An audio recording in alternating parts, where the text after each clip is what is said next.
عن ابی لبابة بن عبد المنذر قال قال النبی صلی اللہ علیہ وسلم، ابو لبابہ بن عبد المنذر رضی اللہ عنہ سے روایت ہے کہ نبی صلی اللہ علیہ وسلم نے فرمایا، ان یوم الجمعہ سید الایام، جمعے کا دن تمام دنوں کا سردار ہے، وَأَعْظَمُهَا عِنْدَ اللَّهِ، اللہ کے ہاں اس کی عظمت سب سے زیادہ ہے، وَهُوَ أَعْظَمُ عِنْدَ اللَّهِ مِنْ يَوْمِ الْأَضْحَى وَيَوْمِ الْفِطْرِ، وہ تو اللہ کے ہاں عید الاضحیٰ اور عید الفطر کے دن سے زیادہ عظمت والا ہے۔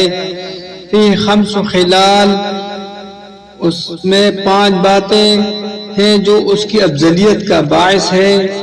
خلق اللہ فیہ آدم، اس دن اللہ تعالیٰ نے آدم علیہ السلام کو پیدا فرمایا۔ وَأَحْبَتَ اللَّهُ فِيهِ آدَمَ إِلَى الْأَرْضِ، اس دن اللہ تعالیٰ نے آدم علیہ السلام کو زمین پر اتارا۔ وَفِيهِ تَوَفَّى اللَّهُ آدَمَ، اسی دن اللہ تعالیٰ نے آدم علیہ السلام کو موت دیا۔ وَفِيهِ سَاعَةٌ لَا يَسْأَلُ اللَّهَ فِيهِ هَلْ عَبْدُ شَيْئًا إِلَّا أَعْطَاهُ مَا لَمْ يَسْأَلْ حَرَامًا، اس دن میں ایک ایسی گھڑی ہوتی ہے کہ اس میں بندہ اللہ سے جو کچھ مانگے اللہ اسے وہی کچھ دیتا ہے جب تک کسی حرام چیز کا سوال نہ کرے۔ وَفِيهِ تَقُومُ السَّاعَةُ، اسی دن قیامت قائم ہوگی۔